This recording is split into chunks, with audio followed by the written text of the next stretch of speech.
Avec CMCIC Investissement, croire en vous, c'est capital.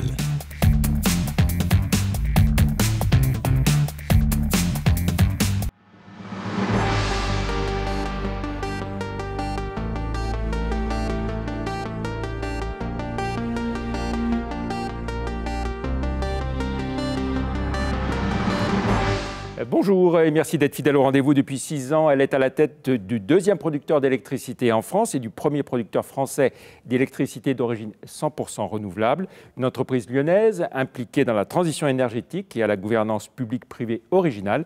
Elisabeth Ayrault, PDG de CNR, la Compagnie nationale du Rhône, est notre invitée aujourd'hui. Bonjour. Bonjour. Merci d'avoir accepté l'invitation. Alors avec vous, nous allons revenir sur cette histoire de 85 ans de la CNR, née sous la férule d'Édouard Herriot. Vous nous expliquerez comment l'entreprise a évolué, son rôle d'aménageur du territoire, sa stratégie autour des énergies renouvelables, l'eau, mais aussi le vent et le soleil. Vous nous direz pourquoi la CNR est un laboratoire des énergies du futur. On évoquera également votre implication dans la transition énergétique et tous les enjeux qui tournent autour. Vos réactions sur les réseaux sociaux avec le hashtag réussite d'entreprise. Mais tout de suite, si vous le voulez bien, retour sur vos premiers pas professionnels.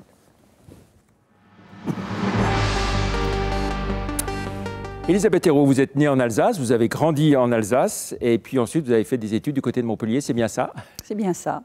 Un attachement important à l'Alsace?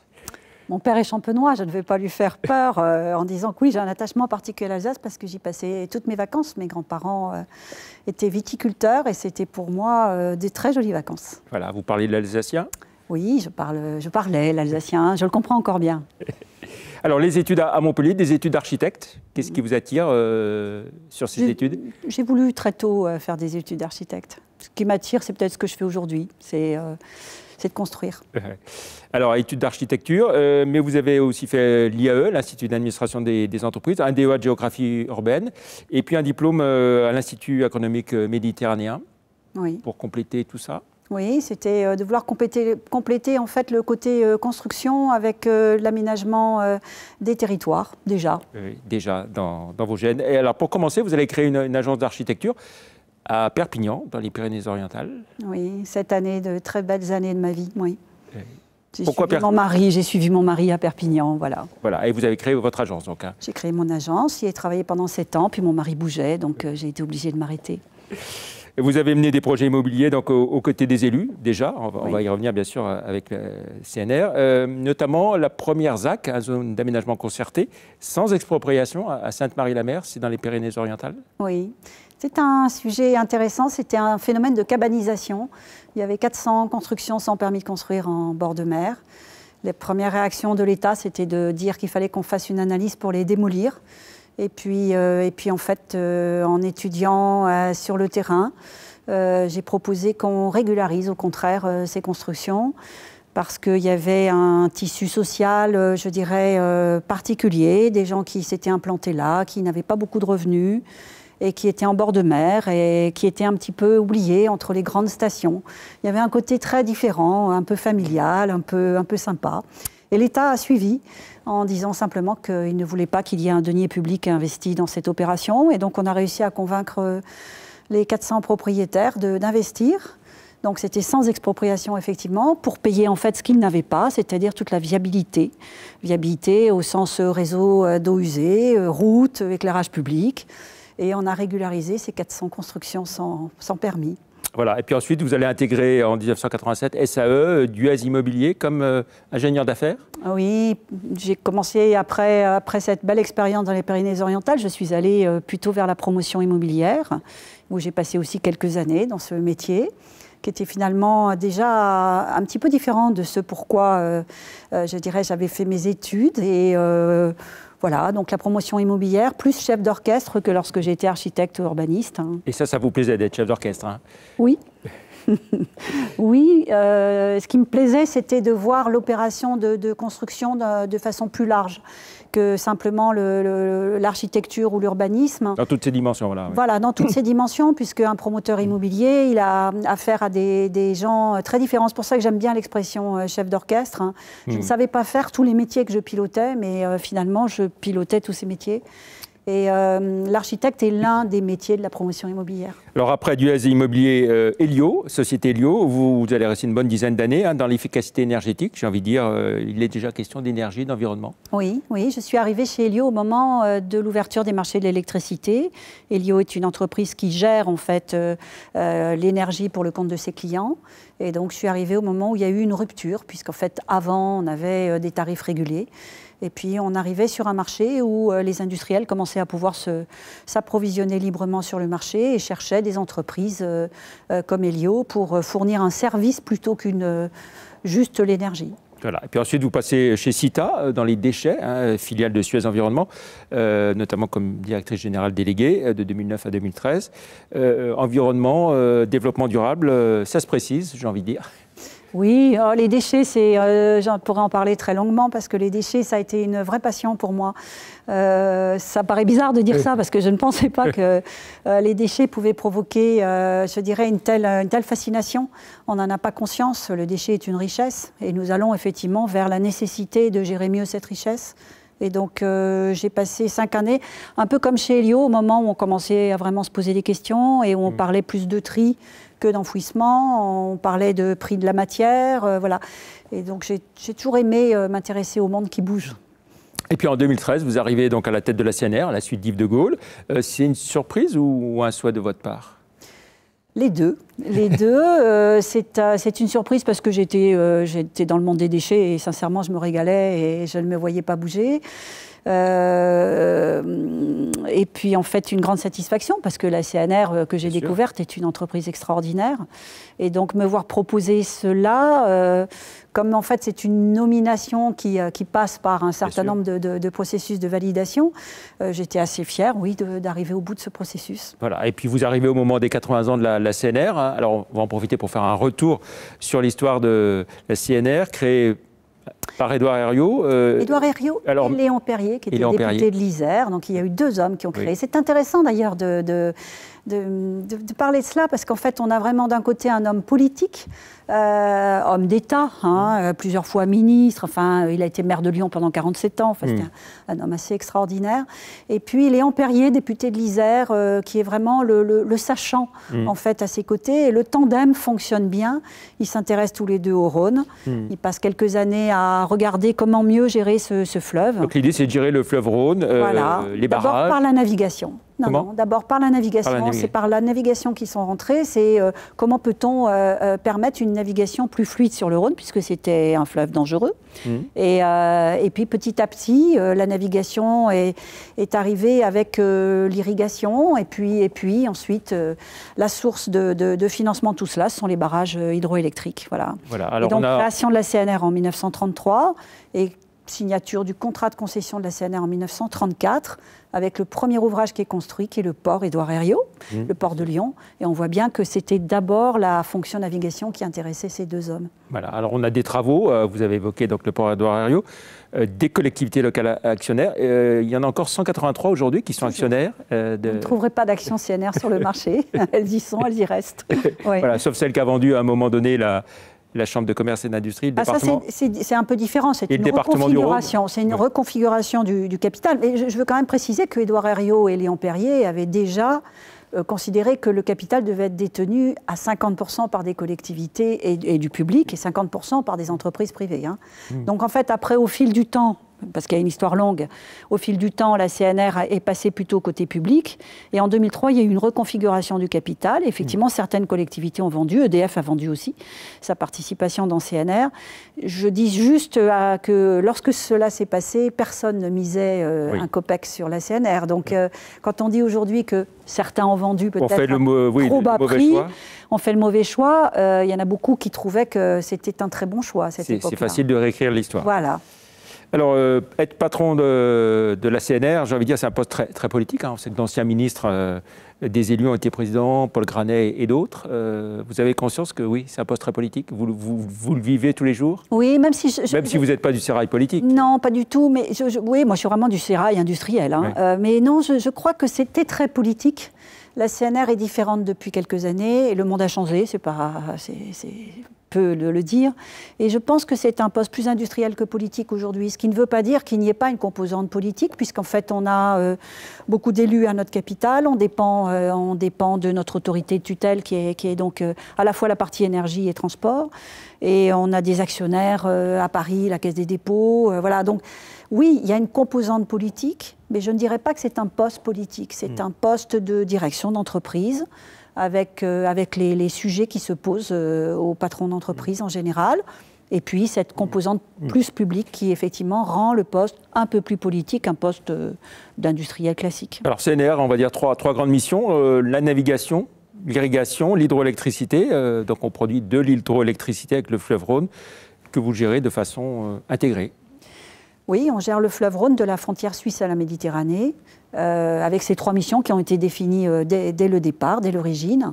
Aujourd'hui, je rajoute la composante en dehors du Rhône, puisqu'on est producteur d'énergie renouvelable issue du vent et du soleil en dehors du Rhône. Donc c'est un producteur d'énergie, mais pas que. C'est vraiment un aménageur des territoires. Voilà, alors c'est quelque chose auquel vous tenez beaucoup, hein, oui. Ce rôle d'aménageur du territoire. Vous pouvez nous en dire un peu plus? Oui, c'est la première chose que j'ai vue en arrivant. Quand j'ai pris mes fonctions, on m'avait plutôt vendu la CNR comme effectivement le 2e producteur d'électricité en France, que vous avez dit, et qui est exact. Mais j'ai rapidement découvert que c'était bien plus que cela. Et la CNR aujourd'hui, le Rhône en fait structure les territoires qu'il traverse. Et la CNR, au travers de multiples actions, travaille à façonner, à continuer à façonner en fait les territoires. Et donc c'est à ce titre que c'est un aménageur des territoires. Nous n'avons qu'une seule concession. Oui. Et vous redistribuez donc une partie de la valeur créée au territoire dont elle est issue la production. Oui, c'est un modèle assez vertueux. On redistribue à l'État d'abord, puisqu'on redistribue un quart de notre chiffre d'affaires à l'État sous forme de redevance. Oui, 24%. 24%, oui, c'est beaucoup. Nous redistribuons bien entendu la valeur dégagée par le Rhône à nos actionnaires, à nos collaborateurs. Je dirais ça c'est plus classique. Et puis nous avons depuis 2003 des programmes en fait de missions d'intérêt général aux côtés des territoires. C'est à ce titre que nous finançons une grande partie de la Via Rhôna, donc la voie cyclable qui va du lac Léman à la Méditerranée. Vous en financez 25%. 25%, voilà. C'est à ce titre qu'on finance la reconquête des berges le long du Rhône, évidemment. Je peux citer Vienne, puisqu'il y a des travaux importants qui sont en cours actuellement pour reconquérir en fait ce Rhône. C'est à ce titre qu'on finance beaucoup d'actions environnementales. Voilà, donc ce ne sont pas des actions obligatoires, ce sont des actions qui accompagnent simplement cette fonction. Et donc on peut dire que vous avez engagé plus de 600 actions et investi plus de 400 millions d'euros. On a investi entre 150 et 160 millions tous les 5 ans, voilà. Le dernier plan quinquennal, on a fait beaucoup plus que 600 actions, parce que le dernier plan quinquennal, c'était 281 actions, exactement. Alors, on va revenir aussi d'un mot sur le statut et la gouvernance de CNR. Donc, vous l'avez dit, statut majoritairement public. Les communes, 183 communes dont on parlait, plus la Caisse des dépôts et consignations, c'est 50,1%. 0,3. Et puis, donc, un opérateur industriel, Engie, qui est l'actionnaire de référence aussi. Je pense que l'équilibre dont on parle beaucoup, c'est pas seulement l'équilibre privé-public. Alors avec une part de public un peu plus importante, vous le signalez, l'équilibre il est justement entre cet intérêt général qui est porté par les collectivités, par la Caisse des dépôts, et puis la nécessité d'avoir un industriel au capital, j'en suis convaincue. Je l'ai dit d'ailleurs quand j'ai été auditionnée au Sénat, je pense que la CNR est une entreprise industrielle avant d'être une entreprise d'intérêt général. Quand vous voyez les ouvrages que nous pilotons, je ne sais pas si vous avez eu l'occasion d'en visiter, ce sont des ouvrages industriels extrêmement importants. Le Rhône est un fleuve difficile à dompter. Il ne faut jamais oublier que nous sommes une entreprise industrielle. Donc le fait d'avoir un industriel à notre capitale nous permet de bénéficier d'un certain nombre d'accompagnements en matière d'assurance, d'achat, de connaissance du marché de l'électricité, puisque nous vendons notre électricité nous-mêmes sur les marchés librement. Nous ne passons pas par Engie.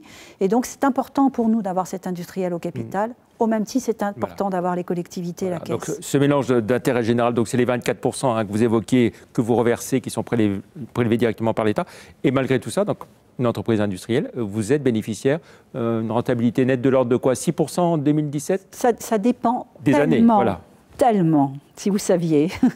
Ça dépend tellement des éléments naturels. Il y a des années où c'était beaucoup plus, oui. On a des années qui ont été très bonnes, des années qui sont moins bonnes. Nous n'avons jamais été déficitaires depuis que nous sommes indépendants. Hein.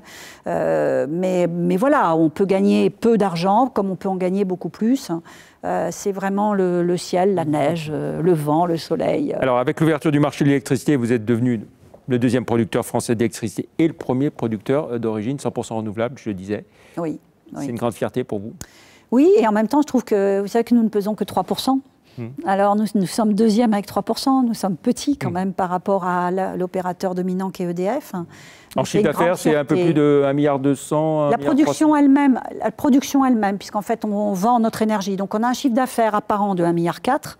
Mais en fait, ce qui correspond à notre production est plutôt de 600 millions, 700 millions, ça dépend vraiment des années. Voilà. Et vous gérez une place de marché aussi? On a une salle des marchés ici à Lyon, qui est connectée avec une équipe météo, oui.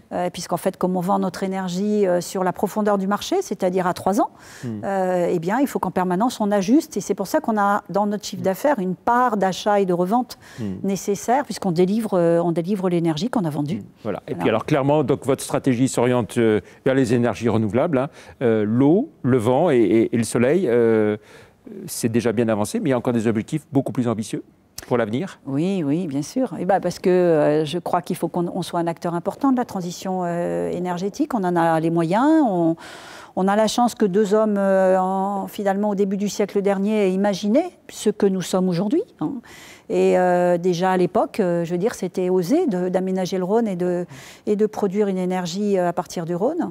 Donc notre développement aujourd'hui, on a 1000 mégawatts en dehors du Rhône. Quand je dis en dehors du Rhône, ce n'est pas que en dehors, c'est pas que sur le Rhône, en dehors du fleuve. C'est sur l'ensemble du territoire français. On a 4000 mégawatts, donc 3000 sur le Rhône, 1000 en dehors du Rhône. Comme ça ne veut pas toujours dire grand-chose, aujourd'hui, on peut dire qu'on alimente à peu près 8 millions de personnes en électricité, sans compter le chauffage, puisque ça fait partie donc 8 millions de personnes, enfin, même s'il ne faut pas faire cette comparaison, mais c'est la population de la région Auvergne-Rhône-Alpes, oui, clairement. Tout à fait. Voilà. Des objectifs ambitieux, je le disais, et puis cet enjeu de transition énergétique que vous évoquiez, l'idée que vous évoquez souvent de mieux gérer l'eau en rappelant que ce n'est pas un bien éternel. Oui, je crois que la CNR est aux premières loges. Oui, j'ai une responsabilité, je considère, en parlant de cela, parce qu'on a une tendance, je trouve, ces dernières années, à rendre le changement climatique, je dirais, exotique. Comme si les problèmes de tsunami, les problèmes des typhons, les catastrophes, des inondations n'existaient qu'ailleurs et pas chez nous.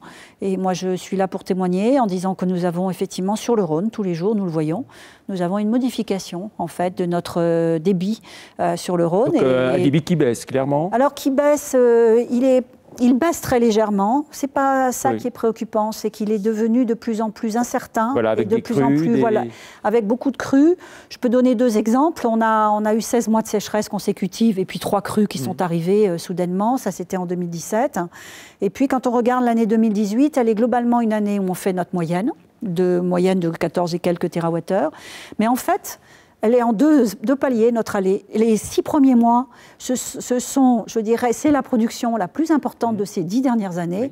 Et les 6 mois qui suivent, c'est la production la plus basse. Voilà. Donc ça vous donne une idée de cette difficulté qu'on rencontre, qui est que les saisons sont différentes, l'eau n'est pas toujours là au bon moment, on a des périodes d'étiage, l'été se termine mi-novembre maintenant, et c'est ça, ce changement climatique.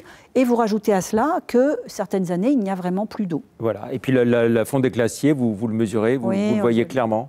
Je dis souvent que le glacier, qui est le glacier dont le Rhône est issu, qui est le glacier de la Furka, qui est en Suisse, tous les spécialistes annoncent sa disparition à l'horizon de la fin de ce siècle.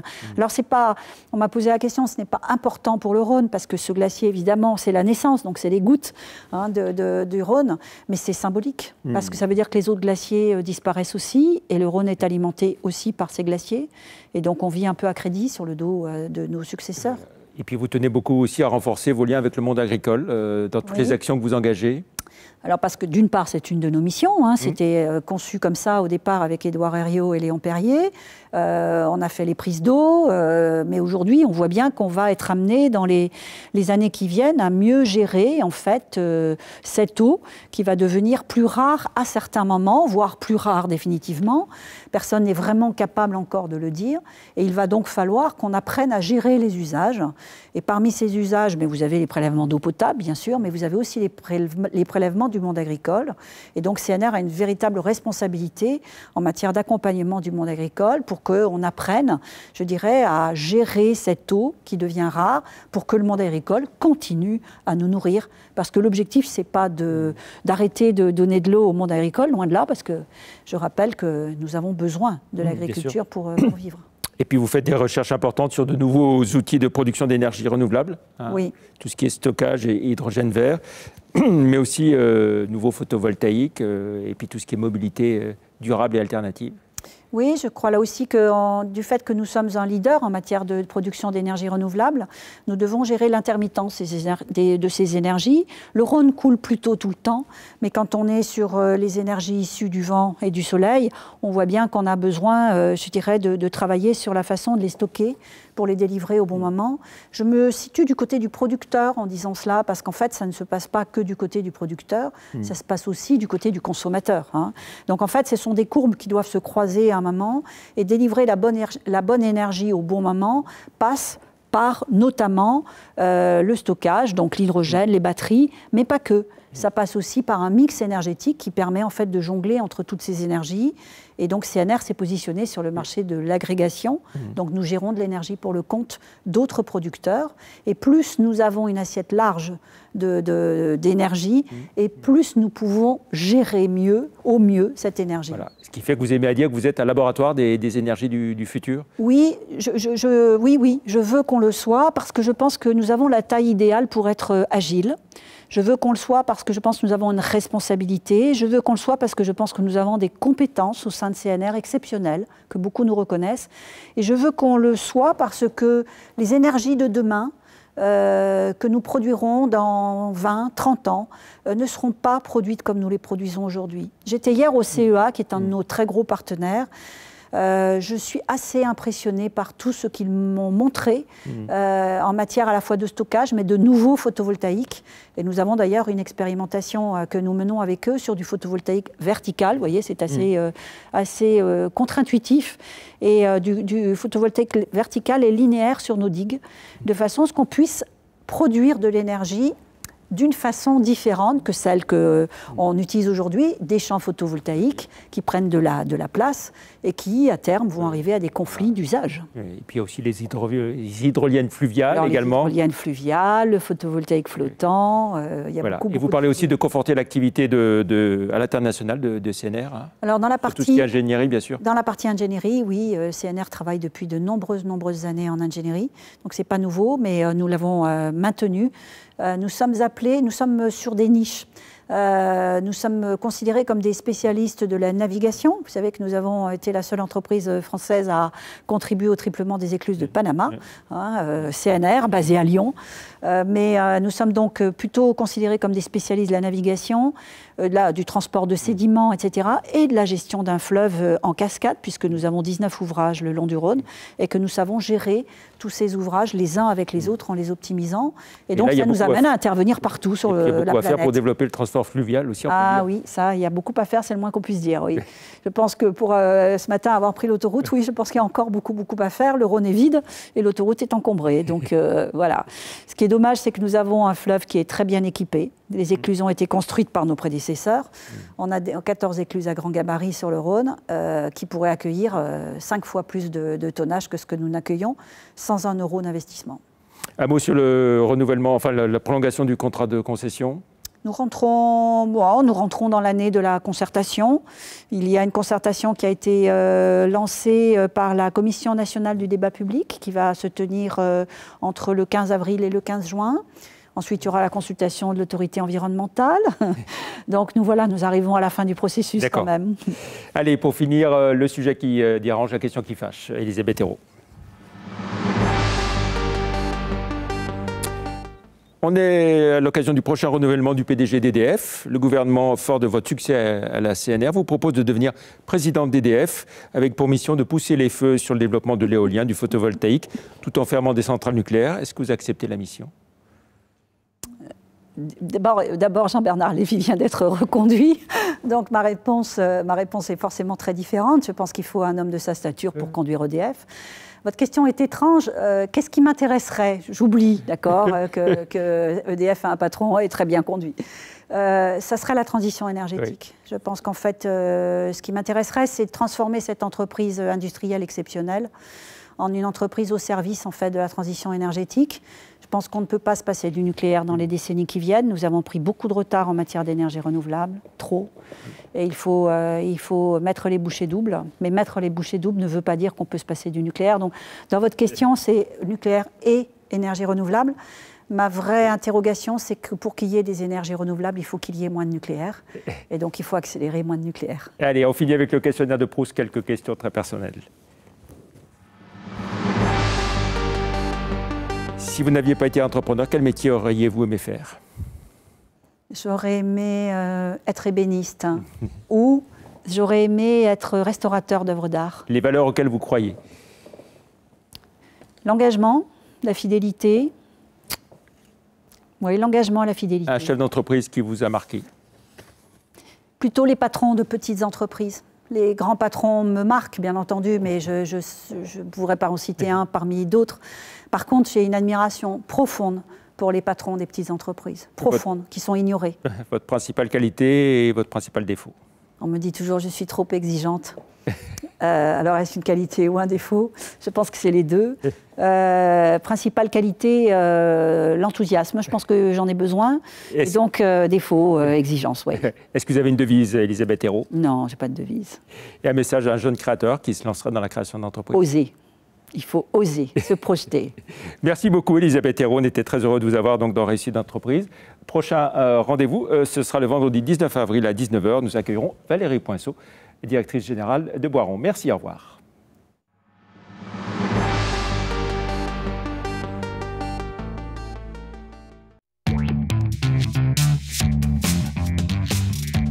Avec CMCIC Investissement, croire en vous, c'est capital.